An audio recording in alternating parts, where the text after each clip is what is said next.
Cool. Alright. I think I'm recording. Hi, I'm Colin Windmuller, and this is my game Spacescapade.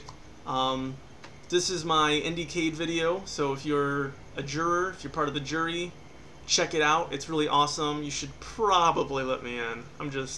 I've heard good things. Because I've said good things. No, it's great. So, bit of background. One, let me just show you the game. Let's just look at it. It's pretty. Right? I like... Whoa, it's in 3D! I'm actually pretty happy with how it looks. So this is my game. Let's look at space. No, let's go here. Alright. Space. This is the space station. Kind of a bit of a hub world. The whole game takes place in sections in here, right? Right here we're trying to get to... Wow, I was about to point with my finger on my screen. This other door. So it's about space. It's about sci-fi. I'm a big sci-fi nerd, you know, I read some sci-fi. Ooh. I like to watch old sci-fi. Ooh, Last Starfighter.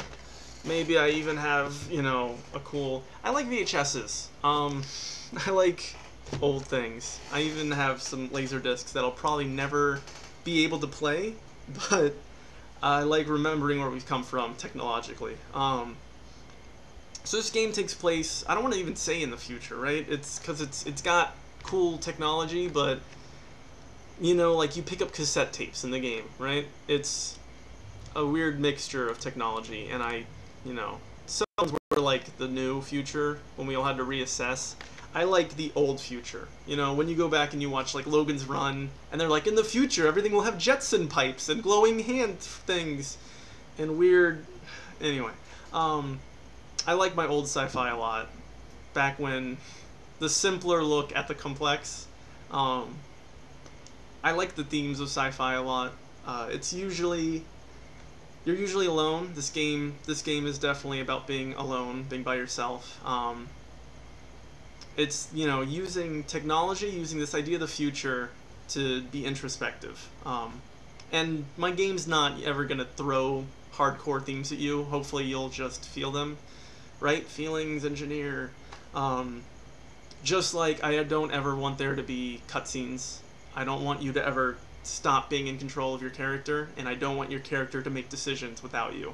I'm not making any kind of grand promise about huge decision making for the player. I'm just saying I'm not going to force you into scenarios. I'm not a big fan of that. Maybe it works in some games, but... so you'll notice, just look at the game. Like I said, an old school look at the future. I don't know why there needs to be dry ice fog here, but I grew up watching a lot of science fiction movies from the 80s where dry ice meant cool, it meant sci-fi. But it's a cool game. I'm gonna play just this. No, I lied. I'm gonna play this section. You know what, I'm gonna start from the beginning and then I'm gonna see what I like.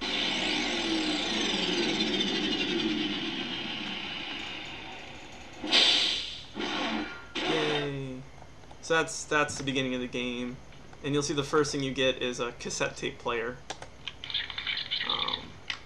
Yay for crazy screen effects. Silly hand wheels. I'm gonna stop here actually, or I'm gonna just kind of like cheat. Wait, where is it? So I'm gonna skip ahead to a part to show off kind of a more, oh, there we go, interesting, or I'll say more unique. A lot of the puzzles are going to be kind of contextual, but this is kind of how I want people to navigate the hub world. So you have a gun, and I'm not going to pick up that cassette tape. You can listen to that when you play it. Oops. Alright, cool. Alright, so now we're back here, but we have the gun now. So the thing about being in space is, as soon as I leave this platform, because I have magnet boots, you know, but as soon as I leave a surface, I can't move. You know, WAS won't do anything. I'm free floating, just as you should be. What we can do, if you're clever, is you can fire the gun, and you'll start moving. It'll propel you in the opposite direction. The ballistics, and this is actually based on Russian cosmonauts. Is kind of Will Wright's Space Minute was a bit of an inspiration. He was talking about how Russians always have a gun in space. Now his reason had to do with a crazy story about wolves and stuff. But for whatever reason, I decided that's what would be kind of a core mechanic. I've gotten really good at this. It's a lot of fun. It's always hard the first time for new people, and I like hard games, so that's cool. Ta-da! Sweet. But, you know, just keeping in that realm of I'll never force you to do things, you can totally just go wherever the fuck you want. Ooh, I cursed. And so I want this to be, yeah, like I said, this be a hub world, and you should be able to do things out of order. And you can just drift. It's a pretty big space station. I'm pretty happy with the scale of things. But yeah, so it's a game about space, and science fiction's cool, and please check it out. It's definitely way early in development. That's what comes with a game that is only worked on by one person in his spare time. But I'm really happy with it so far, and I would love to just kind of start connecting with people who might want to work on this game with me, or at the least play it, let me know. I hope you like it. Check it out. It's in space. Okay, that's kind of all I really have to say about my game. It's cool. It's great. Check it out. I've said all those, so we're about done. Once again, if you're an Indiecade juror, you should probably let me in. Either way, I'll be there in person, and I'll talk to people, and cool things. Alright, thanks.